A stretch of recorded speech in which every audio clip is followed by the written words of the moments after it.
Now when all the kings west of the Jordan heard about these things, those in the hill country, in the western foothills, and along the entire coast of the Mediterranean Sea, as far as Lebanon, the kings of the Hittites, Amorites, Canaanites, Perizzites, Hivites, and Jebusites, they came together to make war against Joshua and Israel.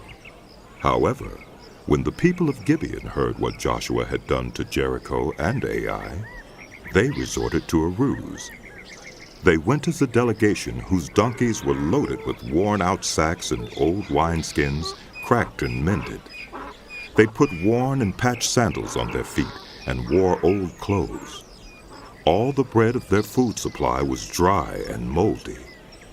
Then they went to Joshua in the camp at Gilgal and said to him and the Israelites, "We have come from a distant country. Make a treaty with us."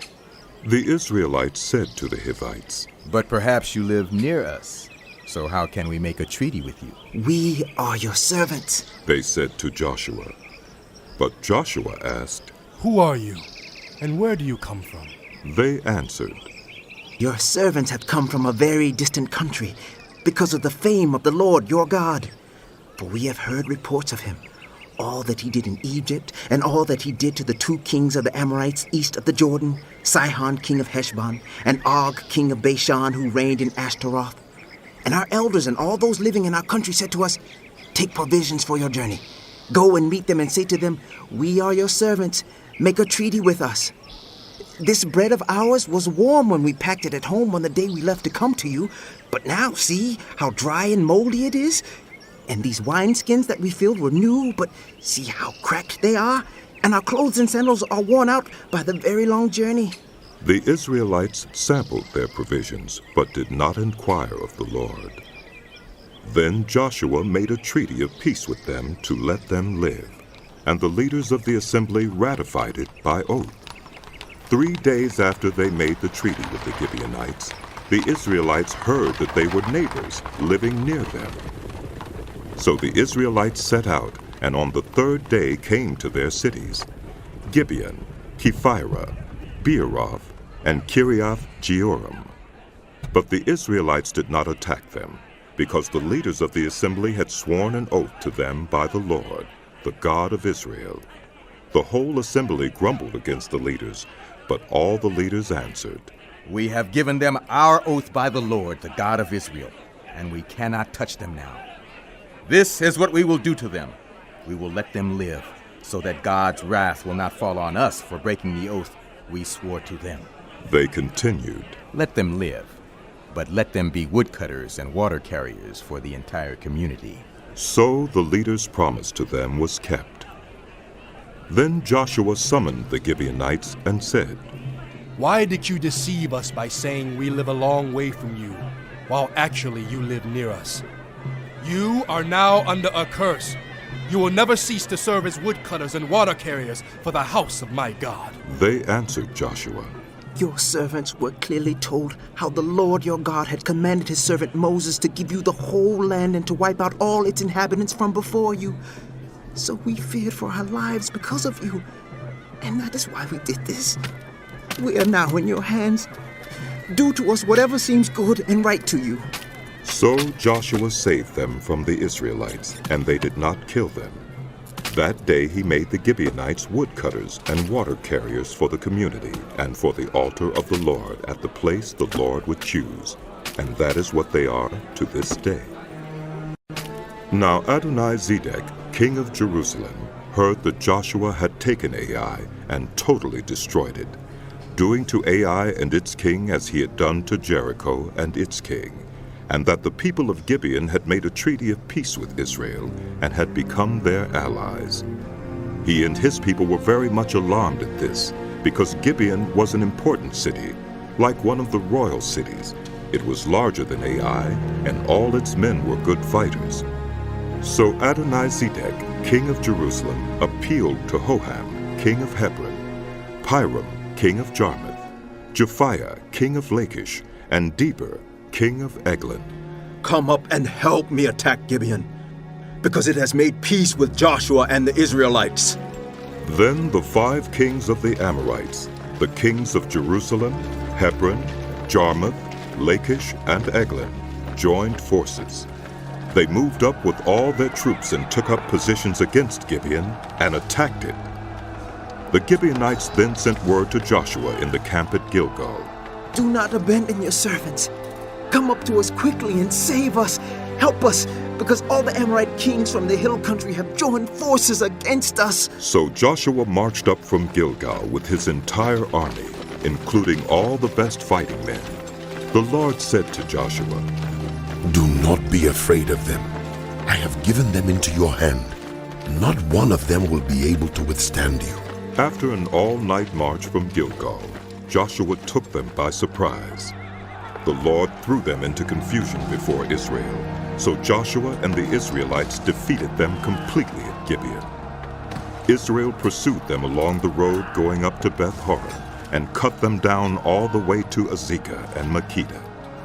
As they fled before Israel on the road down from Beth-horon to Azekah, the Lord hurled large hailstones down on them, and more of them died from the hail than were killed by the swords of the Israelites. On the day the Lord gave the Amorites over to Israel, Joshua said to the Lord in the presence of Israel, Sun, stand still over Gibeon, and you, moon, over the valley of Ajalon.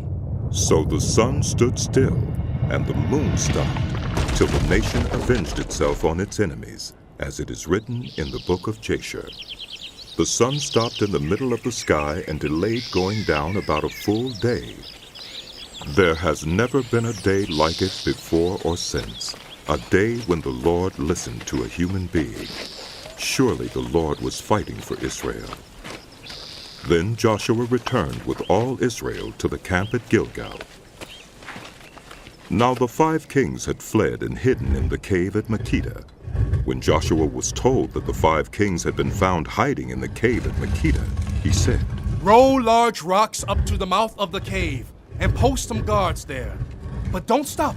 Pursue your enemies. Attack them from the rear and don't let them reach their cities.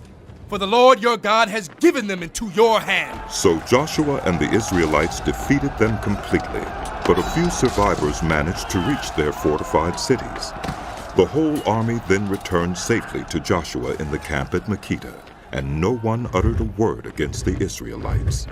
Joshua said, Open the mouth of the cave and bring those 5 kings out to me. So they brought the 5 kings out of the cave, the kings of Jerusalem, Hebron, Jarmuth, Lachish, and Eglon.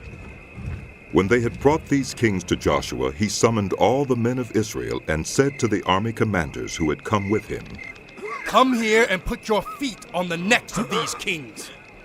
So they came forward and placed their feet on their necks. Joshua said to them, Do not be afraid.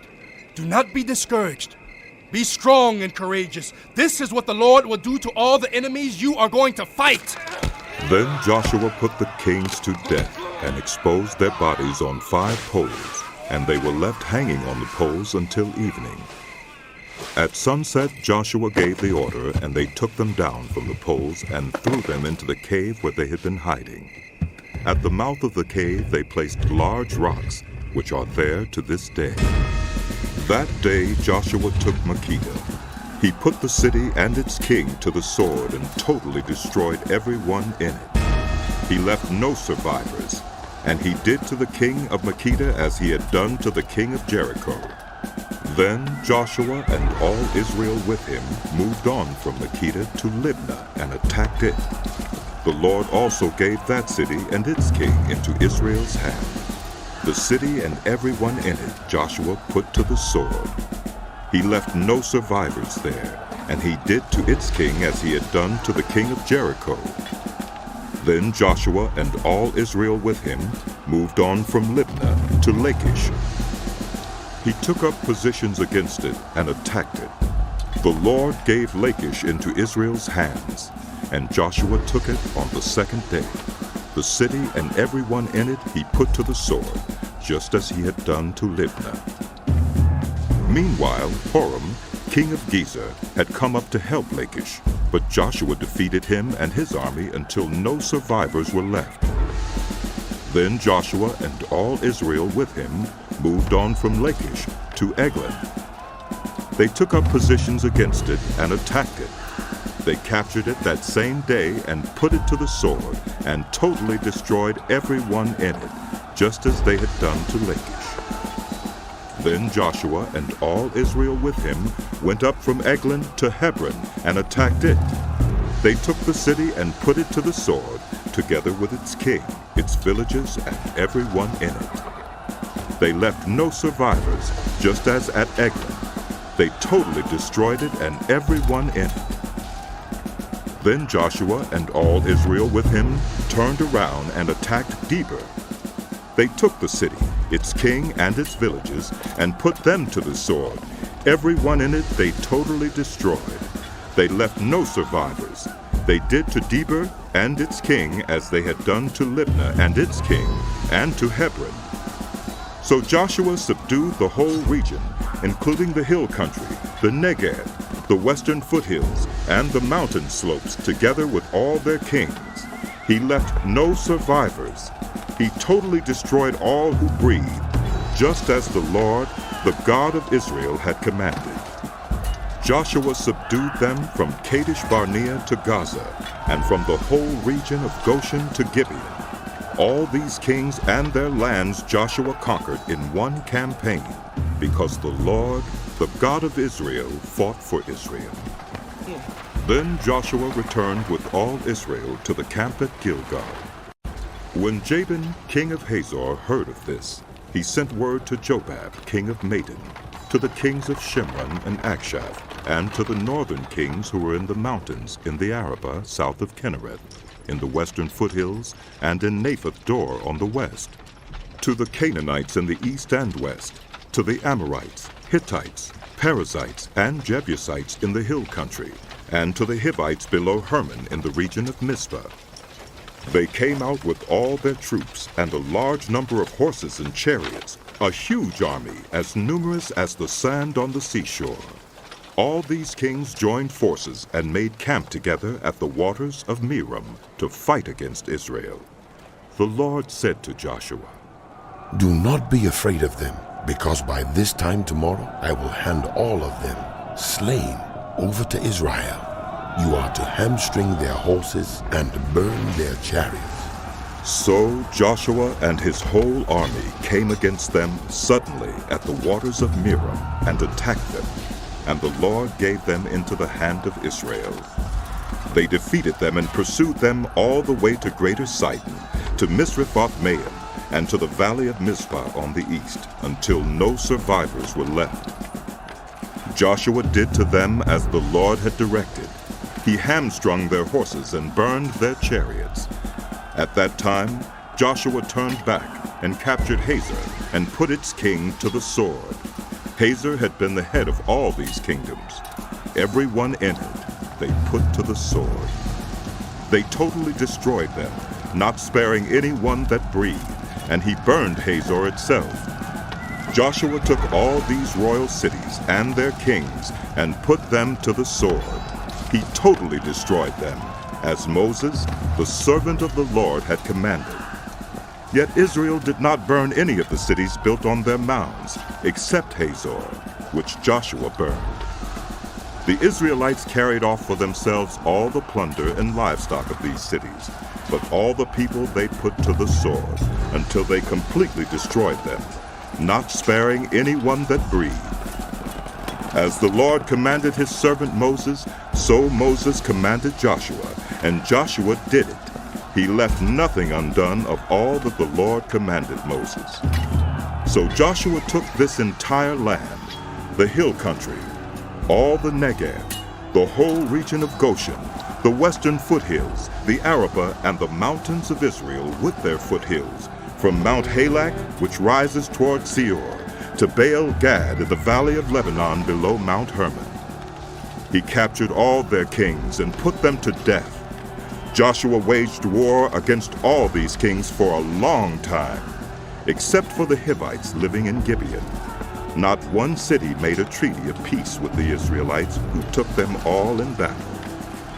For it was the Lord himself who hardened their hearts to wage war against Israel, so that he might destroy them totally exterminating them without mercy as the Lord had commanded Moses.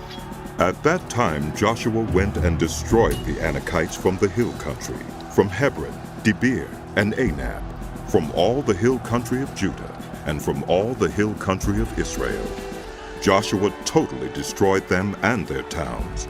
No Anakites were left in Israelite territory. Only in Gaza, Gath, and Ashdod did any survive. So Joshua took the entire land, just as the Lord had directed Moses, and he gave it as an inheritance to Israel according to their tribal divisions. Then the land had rest from war.